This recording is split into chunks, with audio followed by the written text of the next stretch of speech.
But welcome everyone, welcome to this workshop on the first day of the APF 13. So just to confirm, because there was some confusion earlier with the slide that was being shown, this is the workshop called Joining Forces in Land and Water Struggles, Strategies for Alliance Building Across Asia and Europe.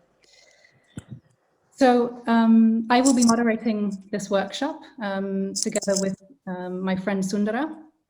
My name is Sylvia Kay. I work at an organization called the Transnational Institute, which is an international research and advocacy institute based in Amsterdam, the Netherlands. And I will co-facilitate this workshop together with Sundara. So Sundara, do you want to briefly present and introduce yourself to the group? Hello, this is Sundara Babu. I'm right now in southern part of India, Chennai city.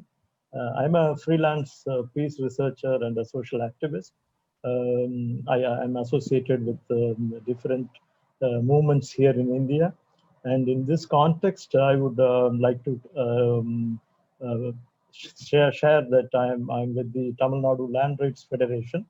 It's a kind of an alliance in South India, working on different land struggles, which is coastal, hills, and also in the plains. So it's a grand alliance of around 13 organizations, and looking forward to hear from you all. I'm co-hosting this event with Sylvia. Thank you so much.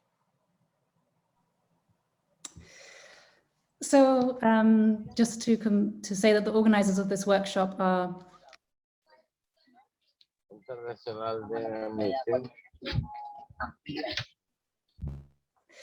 So I was just saying that the organizers of this workshop are TNI, the Transnational Institute, the Tamil Nadu Land Rights Federation, ASEAN House, and this workshop also forms part of the AEPF Food Sovereignty and Resource Justice Cluster series of workshops that we're putting together over this entire week of AEPF, which I will say more about right at the end of this workshop, because you're very, very welcome to also join those sessions.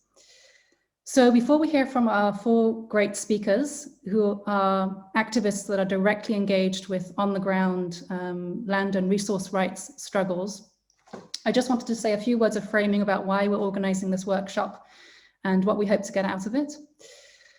So the aim of this workshop is to understand a bit some key dynamics and features of a number of struggles from different contexts. So we'll hear from speakers from Pakistan, Ukraine, the Philippines, and I'm blanking on the last one. Yeah, Ukraine, Pakistan, Philippines, and Turkey. Excuse me, Cheyan. I don't know why I blanked on that. And we want to identify what some of the commonalities are, what some of the differences are, but also then understanding that each context is different. What can we really draw out of it in terms of strategies for coalition building, for political positioning, for communication, also in order to sharpen our tactics and to strengthen alliances around struggles for food sovereignty and resource justice. So the aim is therefore also to see how can we broaden the social basis for mobilizing around these issues. How do we challenge some of these traditional divides that we confront, whether it comes to connecting rural and urban, cross-class, cross-constituency, cross-sector. But of course, we also want to hear from you in the room. And so we want to benefit from your experiences, reflections, and questions. So the way this workshop will be run is that we will have basically two pairings, or two rounds, if you wish. So we'll have two presentations to kick off, first from Pakistan and then from Ukraine.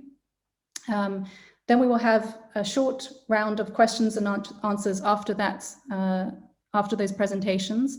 And then we will move to the second round, which will be the cases from Turkey and from the Philippines. And those will be accompanied by another round of question and answer. So you'll have opportunities to pose questions to our panelists and share also your own reflections. You can do so by writing any questions that you may have in the chat. And you'll also have the opportunity, should you wish, to raise your hand through tapping on the reaction box in the bottom right-hand corner of your Zoom screen if you would like to ask a question live to the presenters. So I think that is it from me for now. So I would like to kind of kick off with our first pairing. So we'll hear first from, I think, Farouk. Now that you've joined, I will ask you to kick us off. And just to introduce Farouk to you. So Farouk Tariq is General Secretary of Pakistan Kisan Rabita Committee, or PKRC, which is the Via Campesina member in Pakistan. And PKRC is also more broadly a member of La Via Campesina South Asia. So Farouk, I will hand it to you for 10 minutes. Yeah, thank you very much. And organizing this workshop. We had a great opening plenary this afternoon. And now our different clusters of Asia-Europe People's Forum has started their own meetings. So it's a great week of discussion. It's like a University of Social Sciences, where we students and we activists can join. So in this issue, I would like to start that one of the greatest struggle for land rights is going on at Gaza and Palestine at this time. The way Zionists had occupied Palestine and the way they are trying to destroy their will to have their own lands is unimaginable. The way they are bombing, they are destroying the buildings, they are using all the weapons.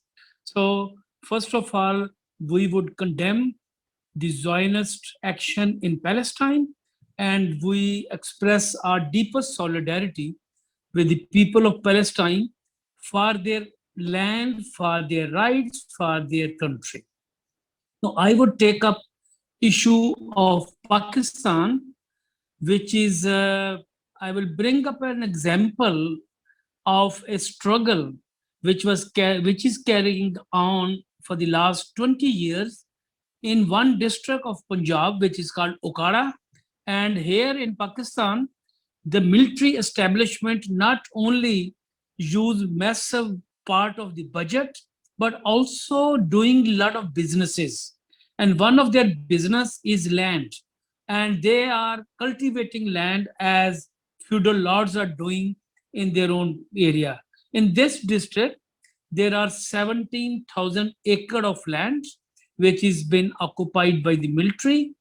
And the military brought Muslims and Christian farmers in the beginning of this century to cultivate this land, which was not fertile.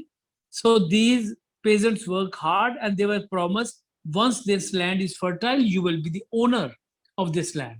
So they got small piece of land.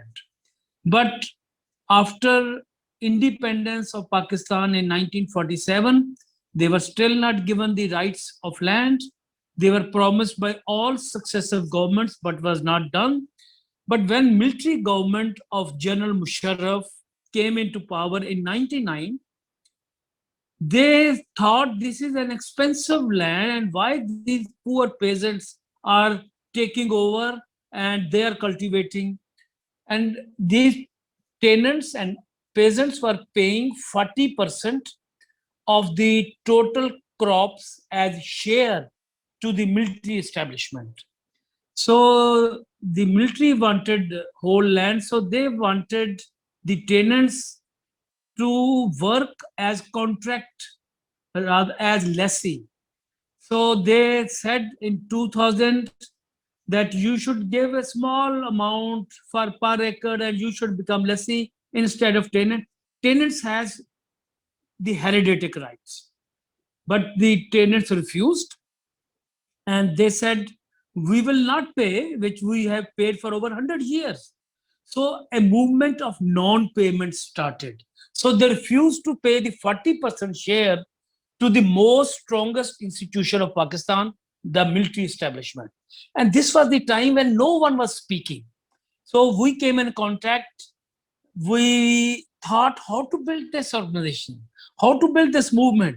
So we thought they can't win alone in the district.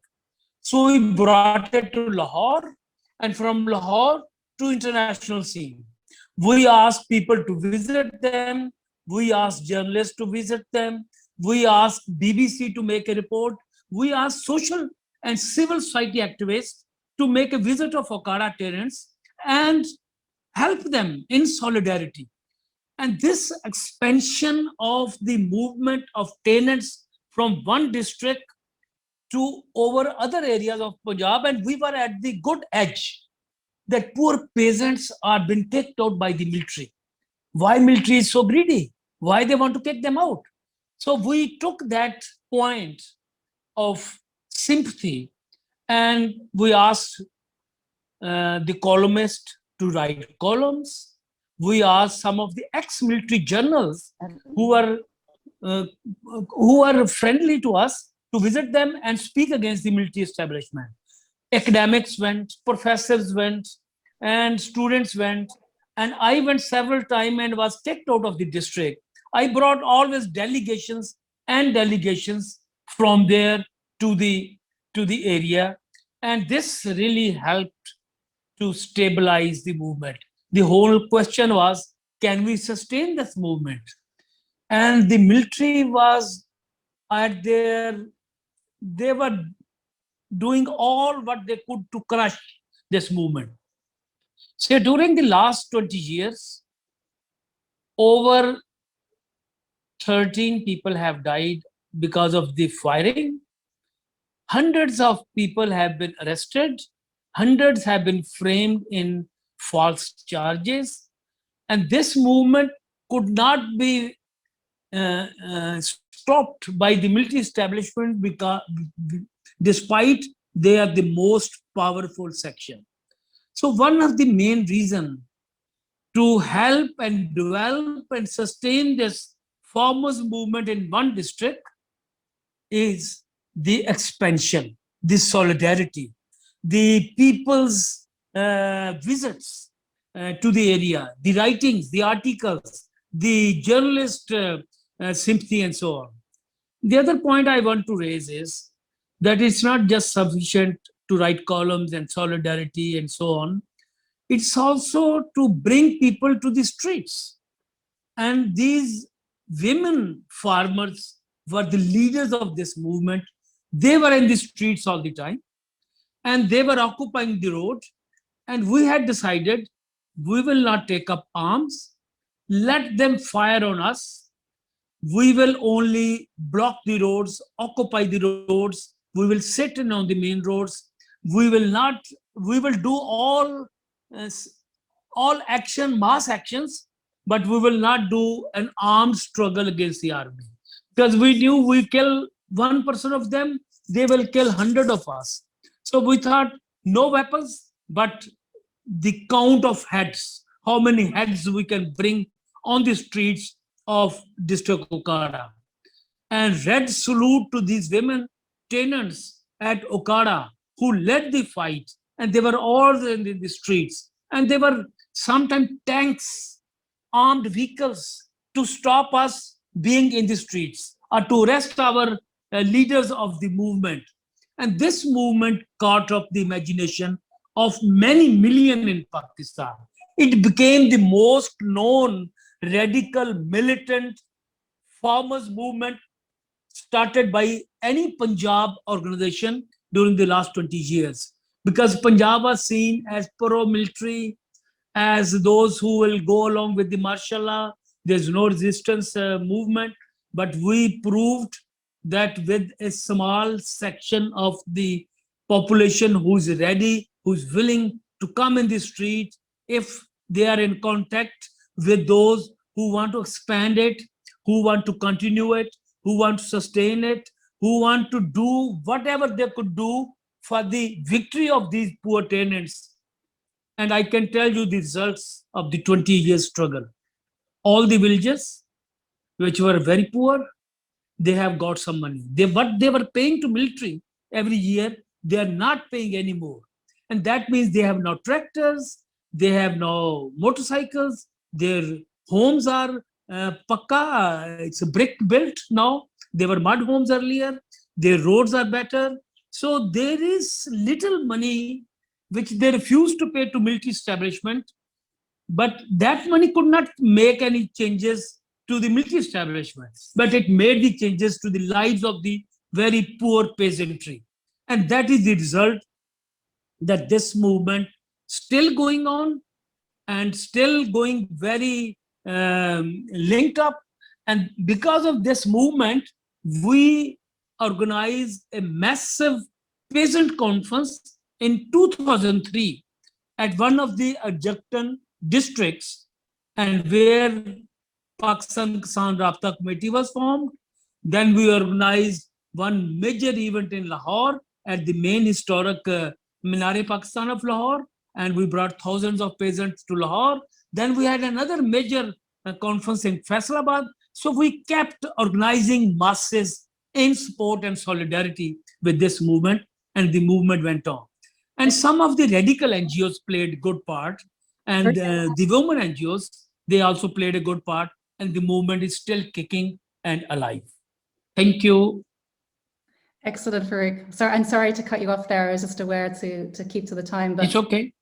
Thank you so much for sharing that, and really this emphasis on and I think this will be something similar we'll hear from all the presentations, this really diversity of tactics that you used, going to the media, going to noted columnists, going to academia, but really what the emphasis was on this notion of solidarity and mass movement from below, and people power from below, and sustained over a long period of time. So thank you very much for sharing that, certainly against an oppressive force such as the military establishment.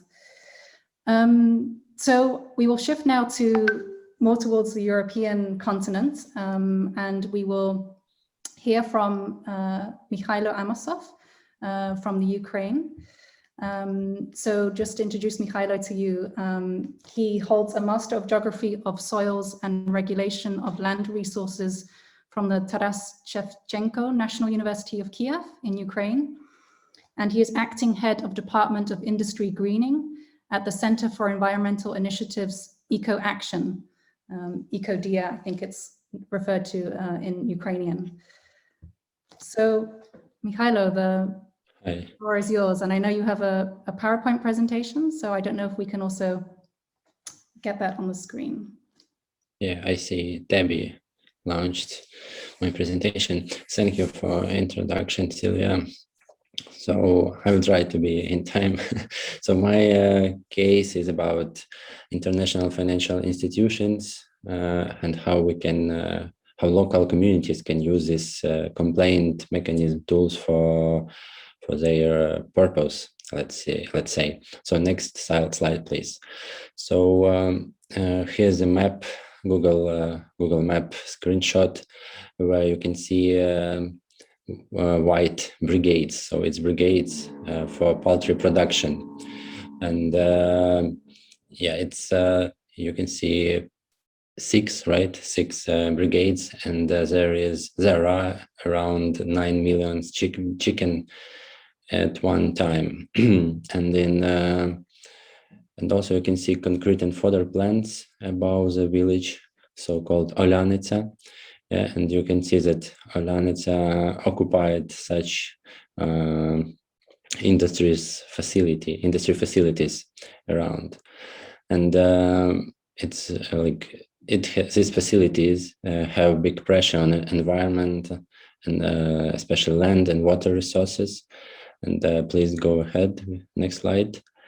Big pressure on, as I said, land and water resources by the biggest agro-holding in Ukraine. It's Mironivsky Hlevoprodukt, MHP agro-holding.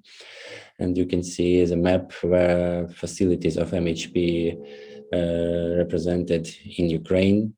And you see that almost more than 2.5 million tons of crops gathered in 2018. Yeah, and It's 300,000 hectares, and especially in this region, Vinnytsia region, where the land is allocated, it's around 100,000 hectares. So please go. It's just to understand the scale of this production. Please go next slide. Yes, here you can see business model of this agro holdings and a few key, let's say, how better to describe this agro holding. So it's Ukrainian oligarch owns. It's Cyprus registration as the biggest EU exporter of chicken breasts to EU market. This agro holding received a lot of governmental subsidies. It's around $100 million in recent years. So please go to the next slide. And as I said, around 100,000 hectares located around this Olyanitsa village, and all facilities located around this village, Olyanitsa. And here you can see these brigades more closely. So you see it's like a lot of houses for chickens. Yeah, and this company like subsidies of MHP called Zerno Produkt. It's like grain product in English. Yeah, please go further. And it's about poultry meat production. So you see that more than 500,000 tons of poultry meat produced in 2018. And I think that for recent years, it's even increased. I should check. So it's a company declared every year to increase more and more poultry meat, basically for export. Yeah, please go ahead. Yeah, and again, this huge brigade, and you can see how it looks. And this brigade around this brigade, it's agricultural fields.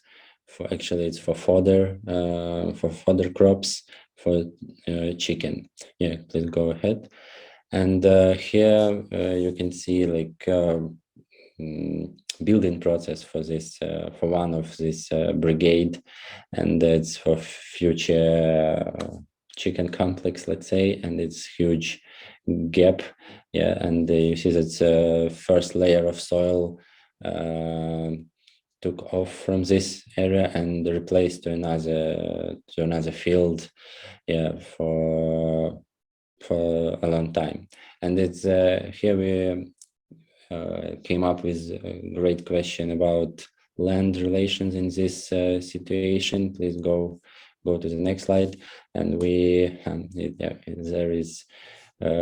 there are missed some a few words. So we have the specific type of land relations in Ukraine, so-called emphiteusis, and it's like really long-term lease agreement when you can take agricultural field and do with it everything you want. Usually it's for 49 years, and even this land lease right can be sell for third parties without any discussion, with any notification for like owner of this land plot. So, and all these brigades you saw on the map, they built on these lands where company and owners concluded this emphiteusis long-term lease agreement. Yeah, and there is please go to the next slide. It's about land question that it's really untransparent, let's say, especially for neighbors of this land plot. What if you don't agree with this landowners that this land will be cutted, that first soil layer will be cut off and replaced somewhere. So it's really a lack of communication between neighbors land plots. So here you can see manure. It's like huge amount of manure, and actually this manure located also near villages, so around 100,000 tons, again 1,000 tons produced by this huge chicken farm. Yeah, and everything is keeping under sky, so you can imagine how bad it smell. And actually here we can go to another slide. So here we also another problem, it's like huge movement of transport, like huge heavyweight transport movement across village of Olyanica, and you can see these cracks on the houses, so inside and outside of the houses. So people still live there, and actually this building was projected in mid of 20th century, so it's not for like modern cars and modern like typical transport movement, and that's why its cracks came up here. So go to another. One more minute, Michaela, if possible. So yeah, it's sorry. So and in some moment we found, no, communities found us a correction and asked us about help, what we can do with big pressure on the environment and land and water resources, and even social pressure in this community. So we went through all institutions in Ukraine, so state authorities, president, courts, even Supreme Court, and communities didn't get anything like positive for them. So company still grows, and pressure becomes bigger and bigger. So go to the next slide. So it was like good decision to fill this complaint to international financial institution as like alternative way to defend their environmental rights and other rights as well, not only for environmental. So please go to the next slide. And this agro-holding MHP received 4 loans from European Bank for Reconstruction and Development, and 5 loans from International Financial Corporation. And you can see which amount of money they got for development. And please go to the next slide. And this institution, financial institutions, have this good instrument to complain if this project which they gave this money was not very responsible, and has big pressure on environment, on social life, and etc. So here we made some action near EBRD office in Ukraine about this pressure on environment and local communities from MHP, which is MHP is the biggest, I think, is the biggest client for EBRD in Ukraine. So please go further. Go to the next slide. So in 3 years ago, we helped these communities to fill this complaint, and we are already 3 years in this mediation process between company and local communities, and in connection with Bankwatch and Accountability Council, we are advisors for local communities and help them to organize these negotiations, help them with documents, with communication with company. Yeah, and here you can see the screenshot from Compliance Advisor Ombudsman website. It's like IFC complaint mechanism, and you can use this instrument if you have like strong problem with companies and weak rule of law. please go to the next slide. And this is a complaint mechanism at European Bank for Reconstruction and Development, and it's a case processing complaint I mentioned in here. And then now it's like problem solving. Companies and company and the communities are trying to negotiate to some actually solve some problems they have. For example, water, transport movement, because company promised 10 years ago, they promised to build a bypass road, but it only launched last year. And during this year, just yeah, please go to oh, sorry, please go to the next slide. Yeah, and what I wanted to say at last, that it's really difficult to communicate with villagers as they are far from Kiev, and usually it's really elderly people, and it's really difficult for them to collect some facts and send it to us. And also it's really time-consuming process, as you see that we already 3 years in this mediation process, and still no guarantees that everything will be fine and all rights will be defended well, but we hope that everything will be okay with that. So yeah, please go to the next slide.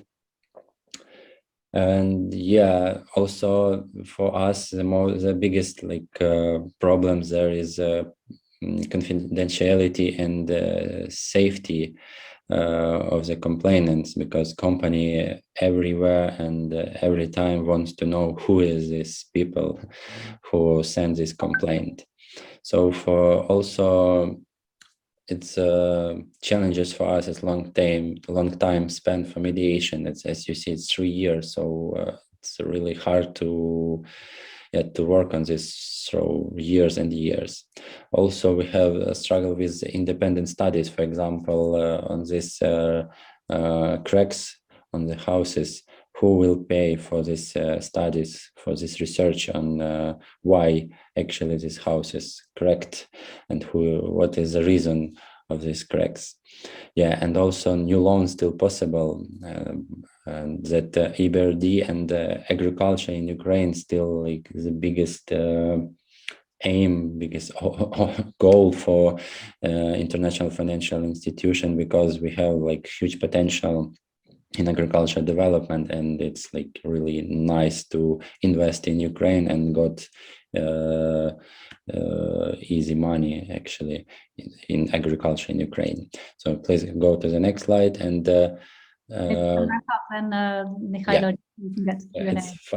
it's good finish for us, I think, because very important to have like media strategy when you not to be like silent and calm, just try to find ways to show your problem even abroad, not staying in Ukraine, let's say, not only focusing on Ukraine but also go abroad. Thank you. Thank you, Mikhailo, and thank you, Faruk, again for your great interventions. So please do, people, if you would like to ask a question, do either write them in the chat, or you can also raise your hand to ask them by using the function in the bottom right-hand corner of your Zoom screen to raise your hand, and you can also ask a live question if you wish.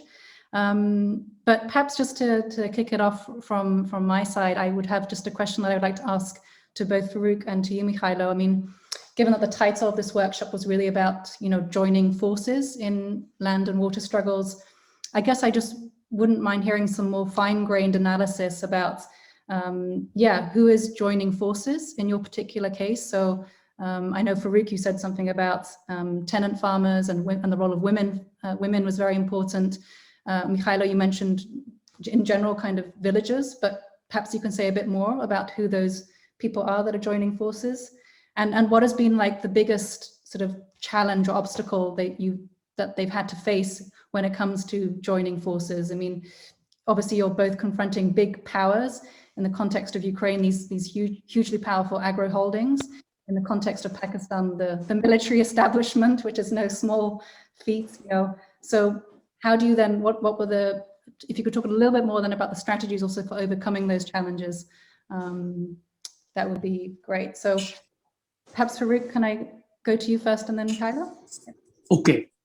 Thank you. I think this is an important part of the struggle, that what sort of effective strategy we should adopt, which should bring together more people supporting and solidarizing with the movement. And that has been a question all the time in our movement. Now, one of the things which we did was also trade unions and peasants' league. We brought them together. So workers and peasants together. And we also tried to bring other trade, not just the industrial workers trade unions, but also teachers, doctors, engineers. So also professional organizations which brings together different strata into alongside with them. And then also media, we used media quite often. For instance, we were always looking for foreign journalists who were based in Pakistan, and we feed them all the time with this story. So sometimes they would take it up, and for instance, BBC sent special correspondent to Pakistan to cover this movement, and he did a great job. And this put them behind it. They had to retreat because they could not face Washington Post correspondent, BBC, and so on. And what happened one time, General Musharraf went to Washington, and then after the meeting, he was addressing the media, and the first question which came up, he said, "General, what are you doing in Okada? Why are you killing the peasants?" So he was really taken aback. And that was a time when 3 months, the military would not let any vegetable to go inside the villages, no fruit seller, no ice seller. It was a complete blockade of 19 villages. And our main effort was to break that blockade of the military and to bring some support inside. So we were smuggling people inside and so on. But this intervention of a foreign journalist was important. Also, some of the leading advocates gave legal help without any free legal help to us. So I could hear now our friend from Ukraine, what a difference. Now we have feudalism. We are still fighting for land rights. There is no industrialization of the land in the way as it is in Ukraine. So although the outlook is different, but the strategy could be the same, bringing together people to the help of the farmers, bringing more solidarity, and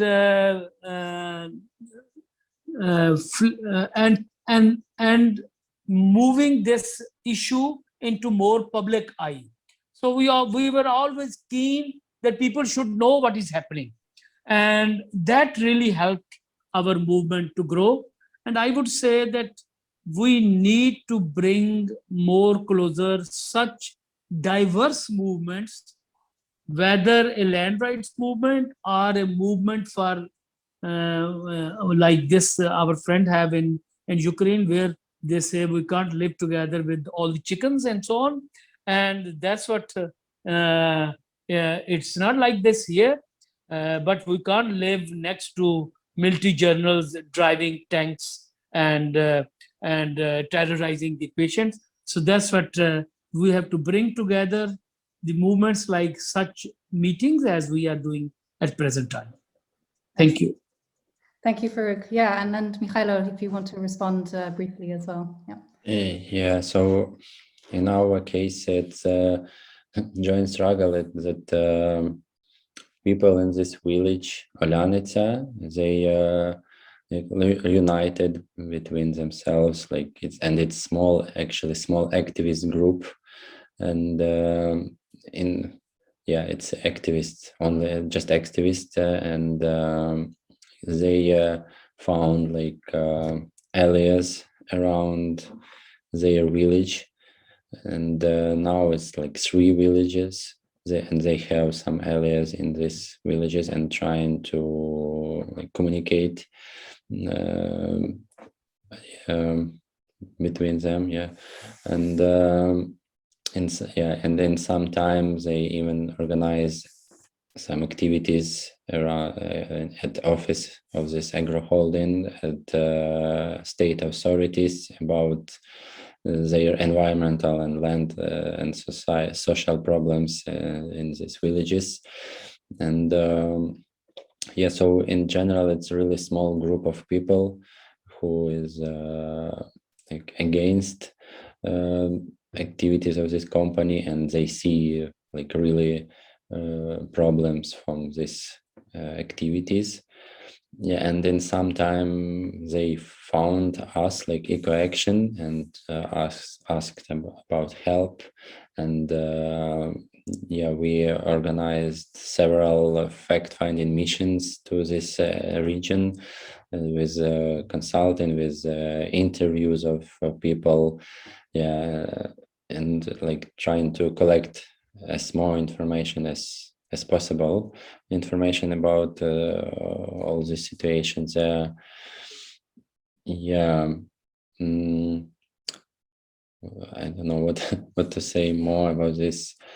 You can still come back later, Mikhailo, because we'll have another opportunity at the second session. Yeah. So perhaps we'll just leave it here for now. So thanks for sharing. And I saw someone had their hand up, and just to say that we'll move on now, but there'll be another Q&A session in just a bit. So yeah, please feel free to still post your questions in the chat and raise your hand when we move to the second round of Q&A, and hopefully there'll be time to intervene then. But I think it's, yeah, time to move on now. So Sundara, I'm going to hand over to you as my co-facilitator to take us to the next round of presenters. Yeah, thank you, Sylvia. For those who joined a little later, I am Sundara Babu from India, southern part of India, and I'm a peace researcher and a social activist with the Tamil Nadu Land Rights Federation in southern India. So without taking much time, I would directly go to inviting our guest, two eminent people here. But first, I would request Lirio Cordova from the Philippines to share her presentation with us. Lirio is the Executive Director of Rural Poor Institute for Land and Human Rights Services, a network of grassroots-based NGOs and people's organizations with a presence in several provinces in the Philippines. Lirio has 2 decades of experience in agrarian reform and rural development, and has served as organizer, campaigner, and a paralegal for various NGOs and people's organizations, advocating for land rights of fisher folks, farmers, and indigenous people in Central Philippines. So I request Lirio to share her experience. We are basically looking at the building up of networks between peasants and consumer networks. Thank you. Lirio, please. Yes, I have my slides, sir. Can I'll be the one to share the screen? Okay, thank you. My screen sharing is disabled.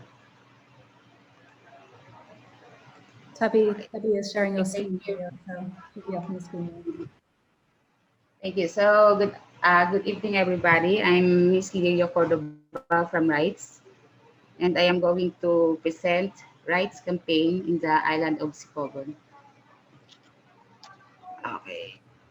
It's still disabled, Miss Sylvia. Area, it's just taking My trouble. my screen sharing is still disabled. Can I have? Yeah. Okay. It's back.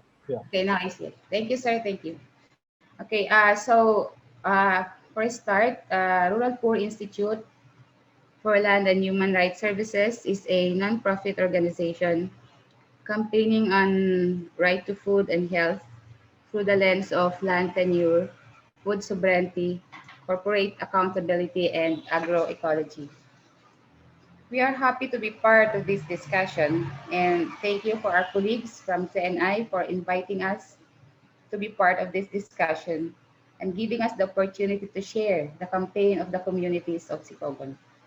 This is the story of communities who asserted their right to land, livelihood, and future in the island of Sicogon, who resisted the development agenda of powerful and influential corporations and forced them to recognize the community's role in the island and make the government accountable for the actions of its officers and employees. This is their story. Next slide, please.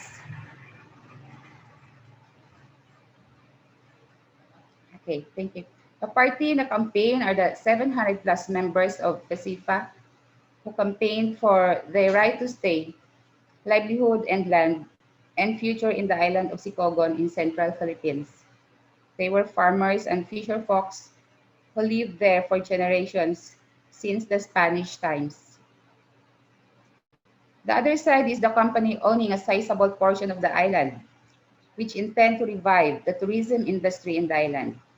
It wanted to evict FESIFA members so they can totally control the island. FESIFA members resisted the attempts, leading to tension with the company.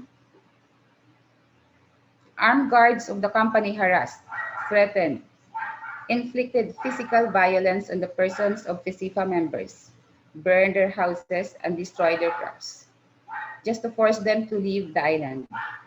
FESIFA members resisted the violence through peaceful means, although one of their members was murdered and at the same time was raped. Those who commit the despicable crime remain scot-free until today. The company partnered with Ayala for the development of the island into a tourism hub.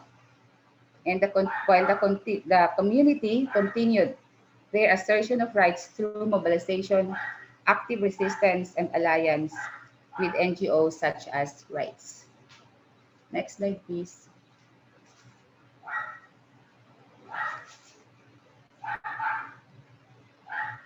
Okay, for our advocacy and campaign strategies, the advocacy campaign has three main strategies, namely the community organizing, offline and online mobilization, and alliance building.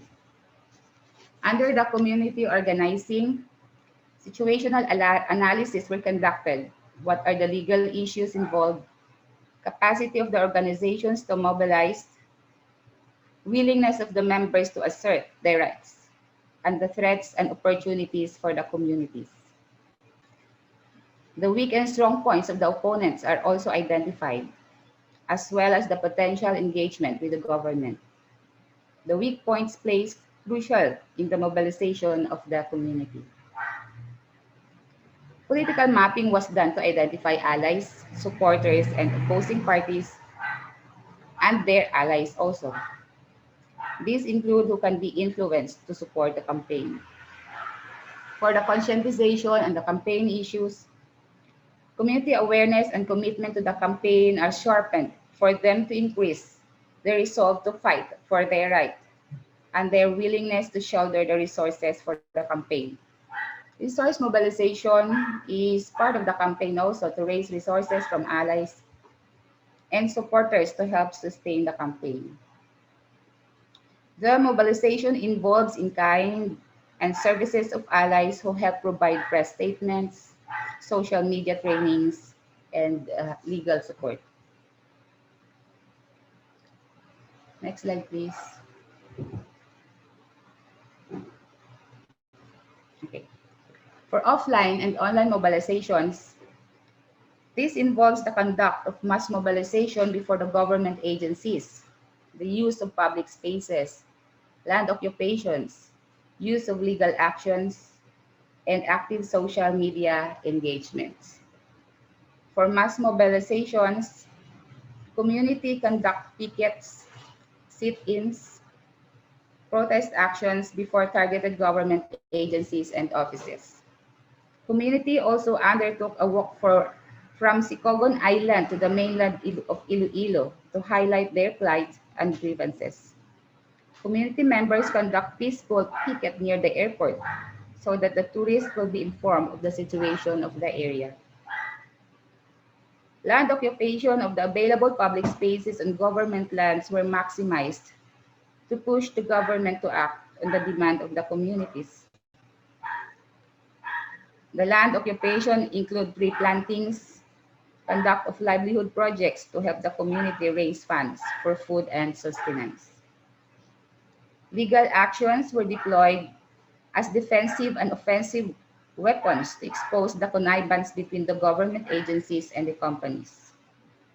As defense, legal actions were needed to counter the ejectment suits of the company using the court to evict community leaders and members.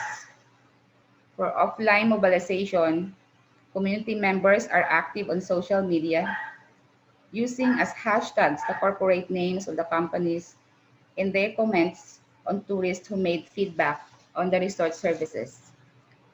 This way, the campaign gained exposures among tourists, particularly from those coming abroad. Next slide, please. For alliance building, rights and community network with the following, okay, lessons then. I mean, the previous slide, sir, please. The fifth slide. For the alliance building, that's it. Thank you.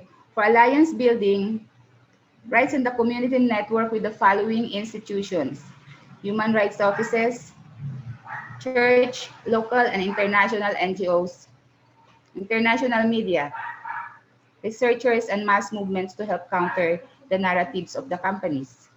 The human rights office, such church and local NGOs, help negate the oppressive and violent tendencies of the company's proxies. They also scrutinize the failure, omission, and bias of the government agencies, including the police sector, against the communities. NGOs also help mobilize resources for legal, media, and advocacy support. International media and researchers help expose the situation on the ground, helping tone down the policies of the company. Last slide, please. So on the lessons learned, number one is that we learned that solid community organizing is very critical. This creates trust between the parties and make the campaign more effective and forceful. It helps create opportunities for the campaign that are beyond what was planned. Oligarchs.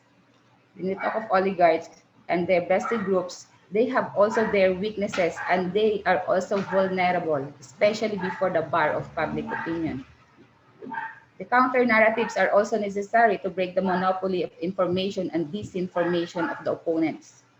And it could influence the political and social environment where the parties often collide. And lastly, the alliance building is very crucial to help absorb the cost of the campaign, reduce the risk for the community, and enhances the weakness of the other party. That's all for tonight. Thank you, sir.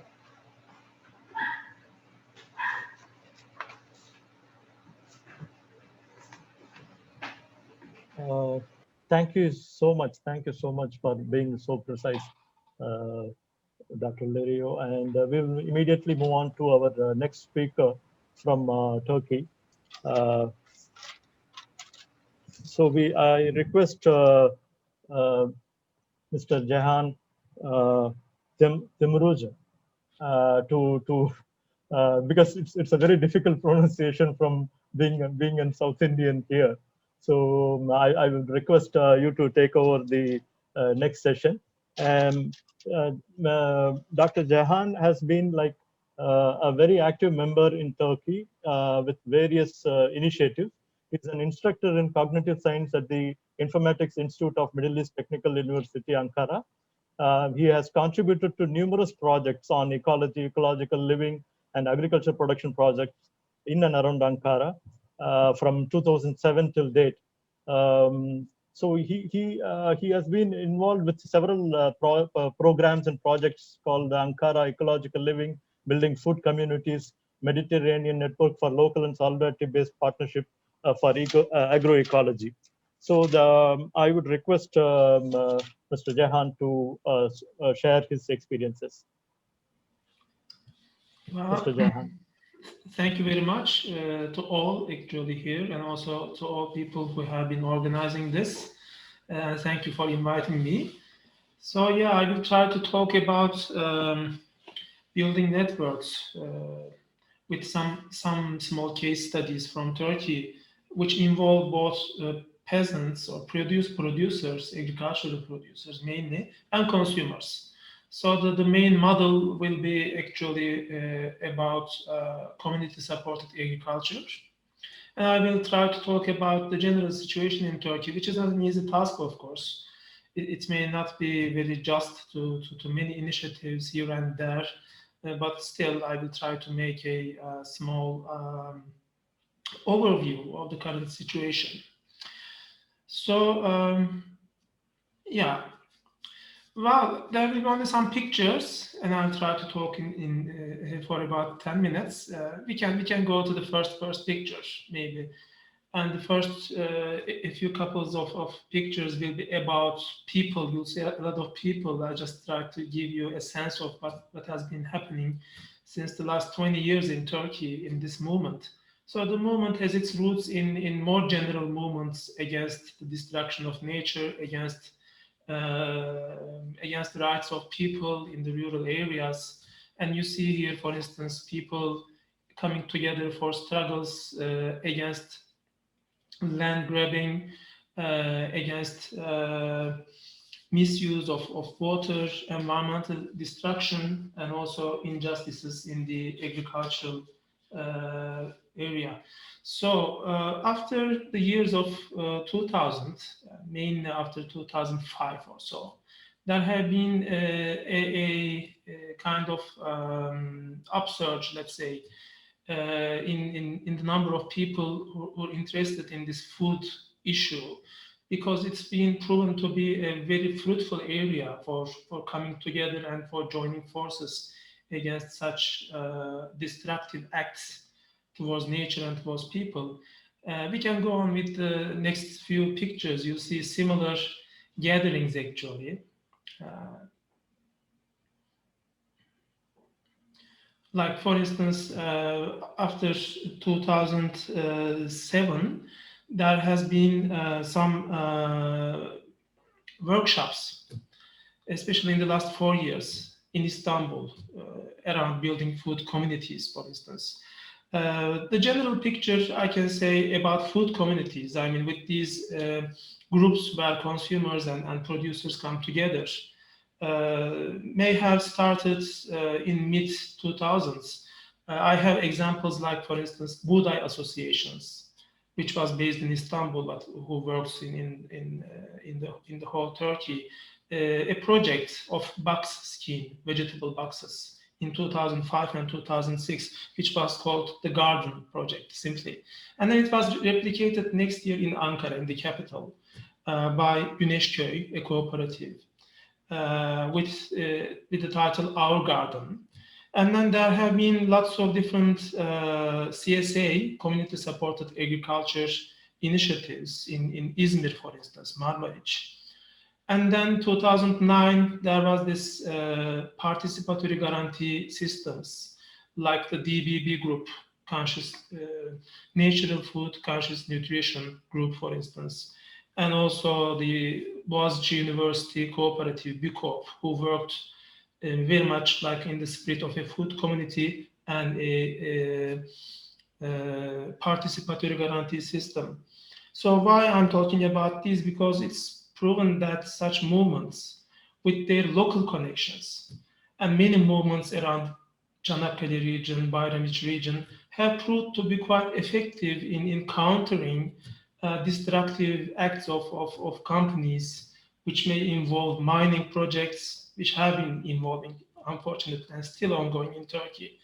Some mining projects or hydroelectric plant projects, which care not at all for the nature and the people's rights in the rural area. But these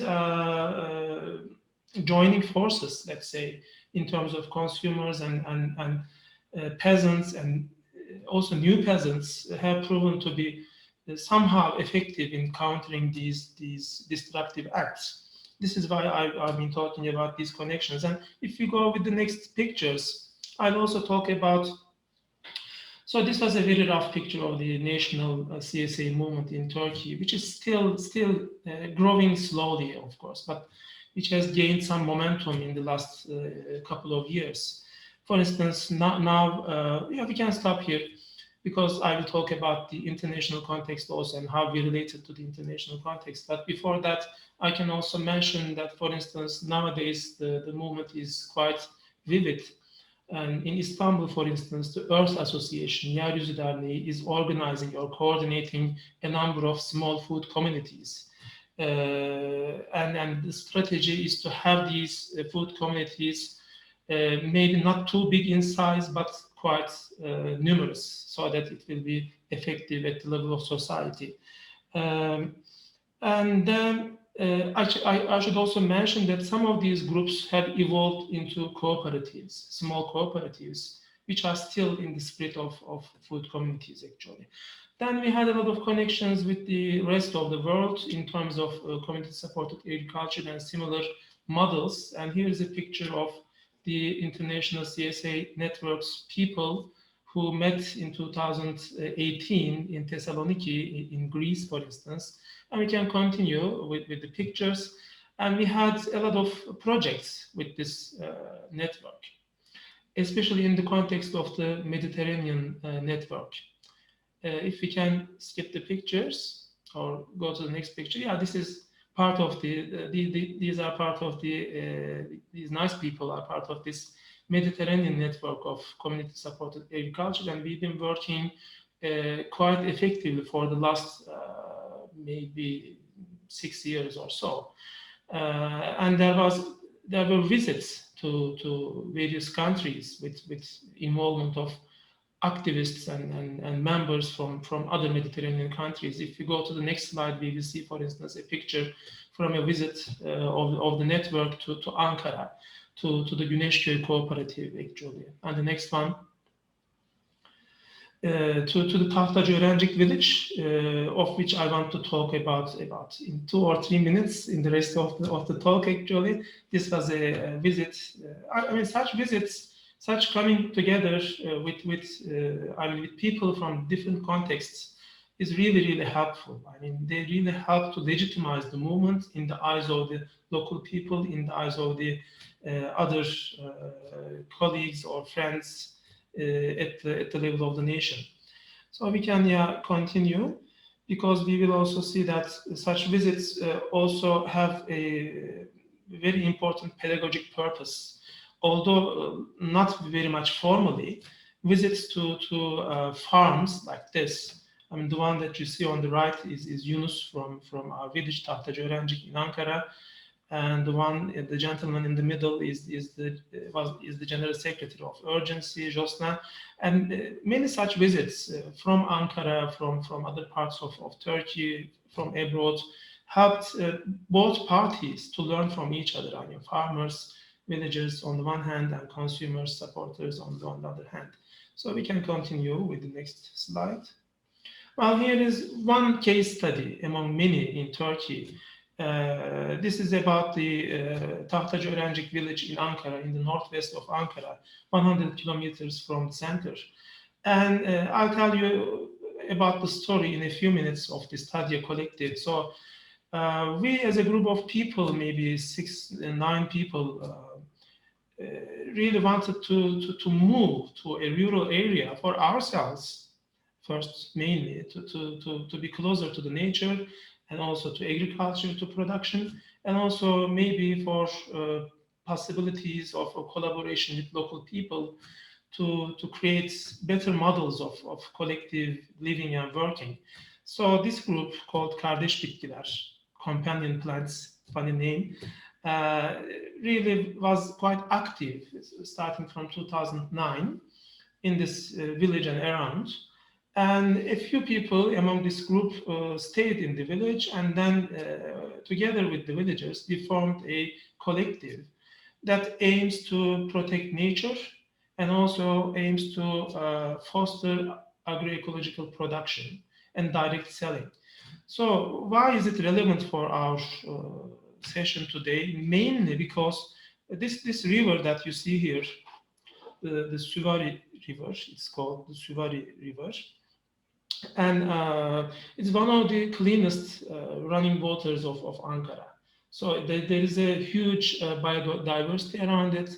It's a source of life for zillions of plants and animals. So it's a really very important area that should be protected. And also it provides lots of plots for the locals to produce actually vegetables and rice and many things, and also free-ranging cattle, etc. So there was a potential over there. But maybe on the first day we went there as a group, in a few weeks, we discovered that there was a plan of a hydroelectric plant that was planned on this very beautiful river. And we just saw the papers, and we just saw that it's so stupid in the sense that it really produces very little energy, and at the cost of maybe kilometers of strips of this place, and that would deprive the villagers from their rights to access this area and go on with small-scale production. So it was a challenge, but it was also a chance for us to start working together with the villagers, and we started to collect data, and we convened a lot, and we tried to give information about this project and how it will affect their lives, etc. So a struggle of more than 1 year, and we were quite successful with that, happily. The court just decided in our favor, and then this project was almost cancelled. Let's say. I say almost because you never know. So we can go on a little bit. So we saw that actually such coming together with the villagers, urban people and village people, can really create a lot of good impact in terms of transition into a more agroecological food system, for instance, to create models. And you see here, for instance, people from both rural areas and the city people coming together with their experiments is in this, garden, agroecological garden, and also visits to villagers' production sites, so that there is a maximal interaction. We can go on. Yeah, there were a few more pictures, but that's not very important. So what we see here is that actually, so our main issue was to protect. Maybe the last one can stay because I will finish with this one, but let's go to this one. Yeah, that should be enough to conclude, and the next one. So what we think is the most important is the autonomy of farmers. So this is our motto actually. So farmers come together, they work as a collective in the village. We as supporters, prosumers, and also producers, we are also involved in this collective, but the main important thing is to protect the rights of small-scale producers in terms of their exemptions from the market economy. So we believe that this is the main thing to keep in mind in this trying to give a socio-economic basis to a movement, the rights of these small-scale producers not to conform actually to the rules of this market economy, which is designed for big companies. So this is one of our principles. And the last slide, it's about a tribute. Maybe the last one, we can go on to the last one, please. A tribute to the people in Rize, İkizdere. Nowadays, it's still an ongoing struggle. So unfortunately, such projects are everywhere in Turkey in terms of mining, hydroelectric plants, or other kind of, projects.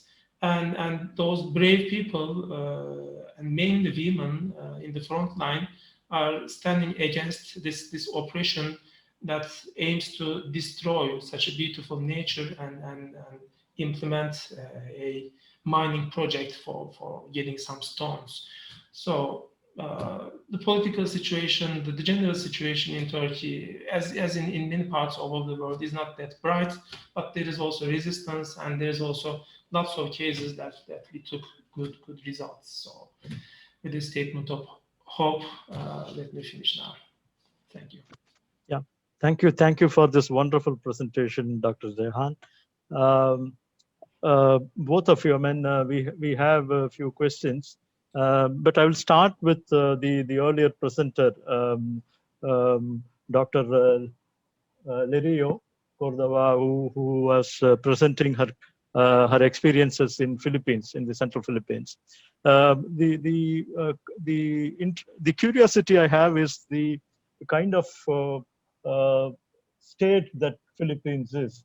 How do you manage to have a peaceful land occupation movement there? So what is the strategy of building up networks there in a peaceful way?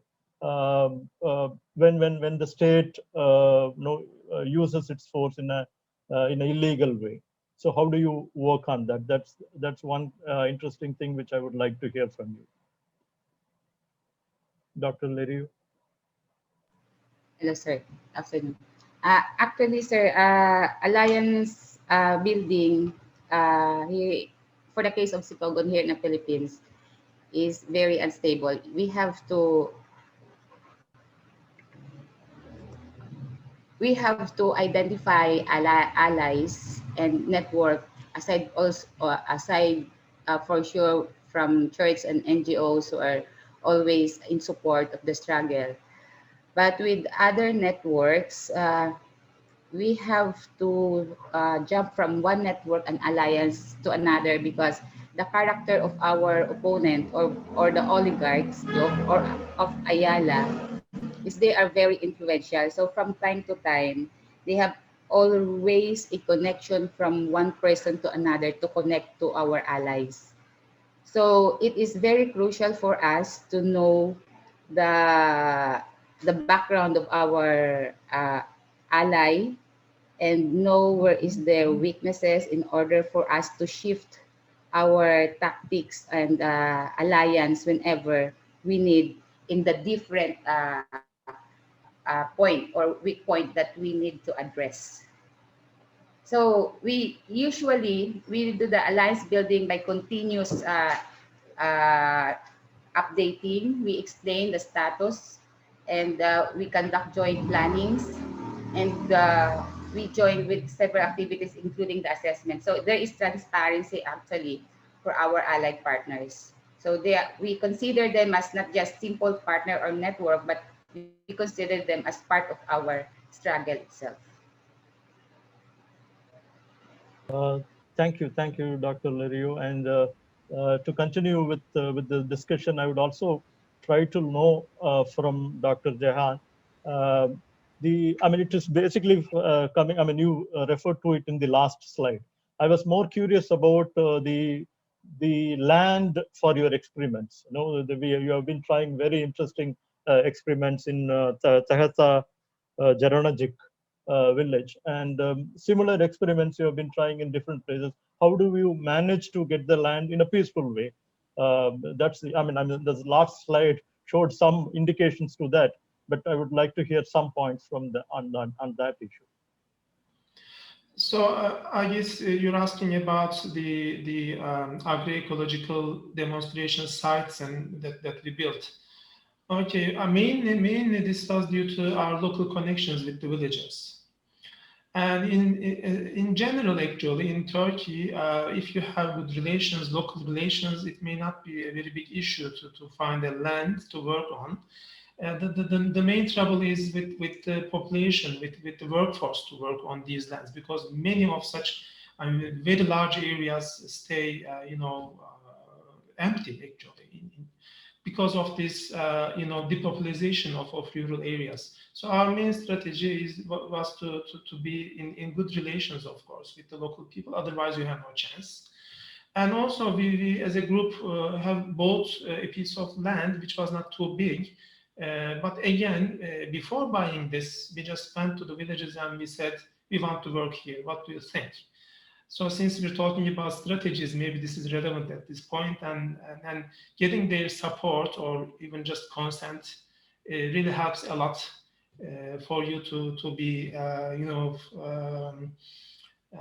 no conflicts.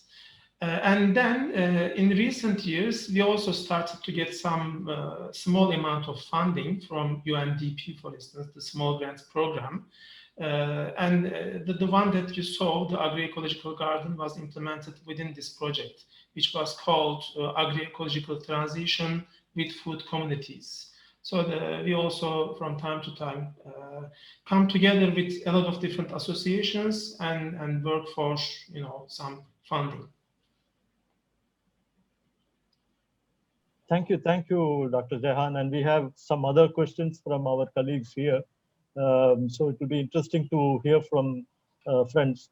I think it is a friend by name Elise. If she's willing to ask a question directly, I think it's directed to Dr. Jehan. Yes. Shall I ask it now? Yeah, please. Yes, thanks a lot for this really interesting presentation. I was wondering if you know of any examples of collaboration between community-supported agriculture and community-supported fisheries in Turkey as ways to also strengthen links between small-scale fishers and farmers.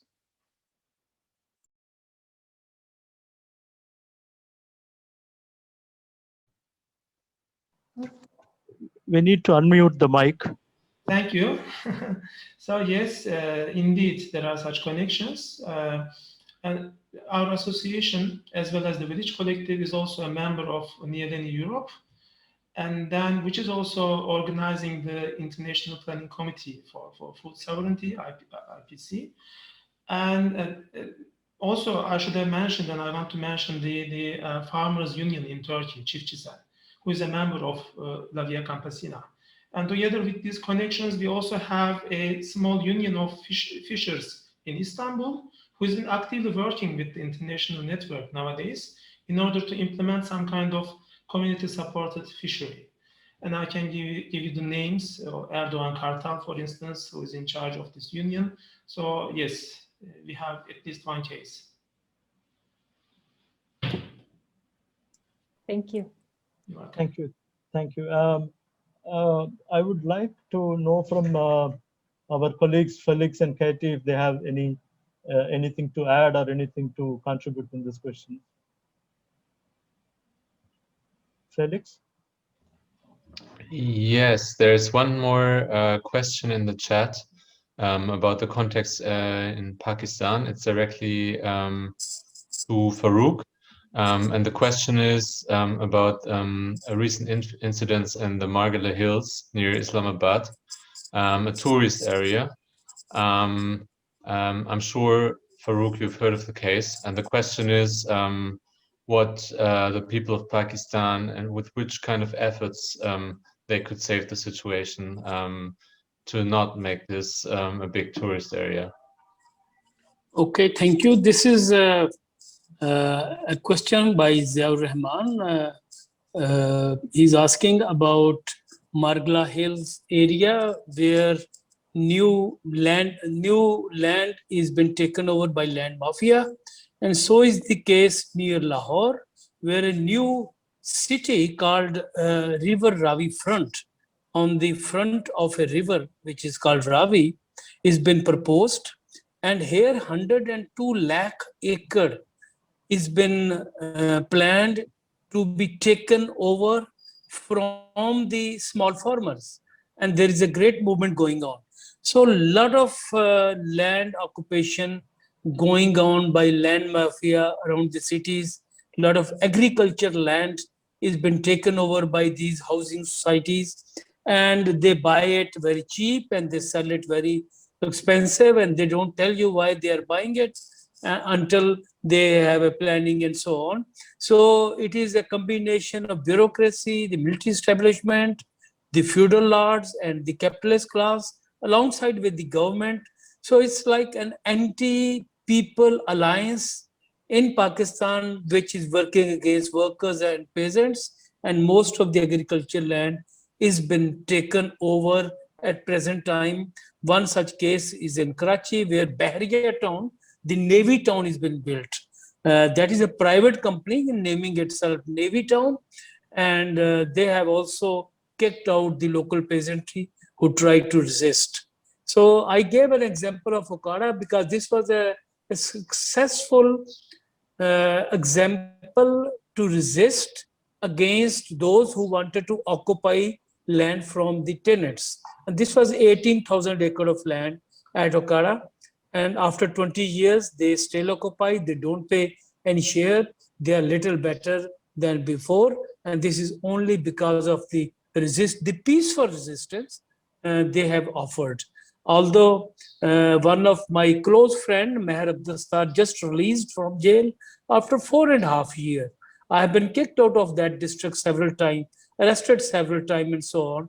So such resistance we are offering, and that's the only way an alliance of the civil society, the trade unions, the social movements, the peasantry, the academia, and the journalists, the doctors, the engineers, alongside with the media, and bringing it to the international scene. Lavia Campesina, who we are member of Lavia, they also helped us to broadcast our efforts in Pakistan. And the only way to resist is a mass movement by the people, unitedly alongside other sectors of the civil society.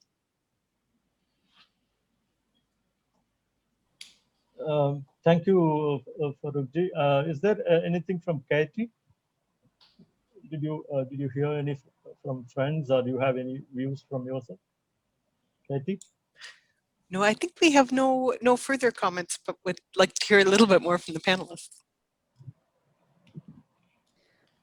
Well, I think we'll move, yeah, because I think we'll move now to the closing. We're coming to kind of a close, so we have just another few minutes.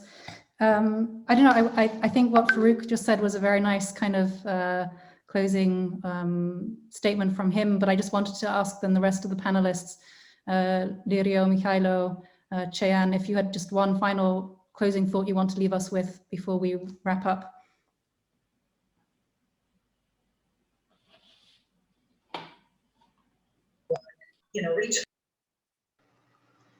Hello, Sylvia. I just Go ahead, Lirio. Please go ahead. I just missed the question of Sodara. How do we manage to conduct peaceful occupations? So it is very important that that there must be, the preparation is very crucial. In order to make a defense, you must, on legal and with the harassments and occupation, we usually engage with the local governments. And because of the presence of our constitution, the Bill of Rights, we utilize all the laws that we have here in the Philippines, and we engage with the government, what is their program, and if the government fail to address the program directly or indirectly or in whatever action they have, we are already then prepared to conduct an occupation. So that is not just an occupation. There are several activities actually for the claim making. We call it claim making initiatives. We do some activities that is already, sometimes it is not clearly legal, but that is not also implied illegally. So we are reading between the laws and the actions, but we always make an evidence before we conduct our claim making initiative. So we have always something to answer with the court, with the peace officer, security sector, why we are here. And of course, with the preparation of the media and everything, that is how we maintain, even though how very critical is the moment, but it is, we remained peaceful because of those preparations and the readiness, of course, of our activity or claim making initiative. That's all. Excellent. Thank you, Lirio, for those final words. I don't know if Mikhailo or Cheyan. Yeah, I can say a few words. So if you see any opportunity or questions about this complaint mechanism, you can send me email, and I can discuss with we can discuss with our colleagues on what we can do with that, because it's I think it's unfortunately, it's popular across the globe, and we should use this tool to defend ourselves. So please let us know, and we will discuss. Thank you. Excellent. Well, I think that will slowly come to a close. I mean, I'm not going to try and synthesize everything we heard, but I mean, I think we did really hear about the manifold threats that are posed to working people in rural areas, not just rural areas, also urban areas when it comes to broader communities, whether it be from tourism, from the military, from intensive agriculture, from mining, from private developers, from agro holdings, you know, so these are all the manifold threats. And I think they're certainly very prepared when it comes to their strategy for taking over land. But at the same time, you know, I think we've had 4 great case studies of activists that are working directly themselves and with communities on the ground that are also very intentional and are also very prepared, and are also doing these very sophisticated mapping of you know, where are the cracks, where can we lean into, where can we what kind of opportunities can we exploit, you know, and how can we build also alliances between different social actors, using the media, using academic friends, using also other rural working people. So yeah, I hope you've enjoyed listening to those different cases. Some links were posted in the chat for further resources so links with news articles, opinion pieces, reports, and Facebook links to various campaign websites where you can find out more information. So do click on those. And then just to close, I think Sundara and I wanted to really just highlight that this workshop was organized within the context of the work carried out by the Food Sovereignty and Resource Justice Cluster of the APF. So we're a working group within the APF that really looks at issues around land, food, water, resource justice struggles more broadly. And the rest of the week, there'll be further workshops that we've been organizing. So tomorrow afternoon, there'll be a workshop on supply chains and issues around trade and food sovereignty. Wednesday, we have a double program. So we'll have a big plenary on the lessons of the Indian farmers movement. Yeah, really drawing out some key reflections from this mass mobilization of over 2 million farmers that has taken place across India. And then also a workshop on really unpacking and understanding further the UN Declaration on the Rights of Peasants and people working in rural areas, and how to use that as a tool for struggle. On Thursday, we'll have quite an interactive workshop on seeds, also with some demonstrations on seed activism and how that slots into also broader movements of food justice and mutual aid. And then on Friday, we'll have another session looking at issues of financialization of land and territories, and really looking at how, these big financial flows, how they're impacting on the ground, and also what some of the resistance strategies are against that. So I hope you'll consider also joining those sessions. You can sign up through the APF website. And thank you all very, very much again for joining us here today.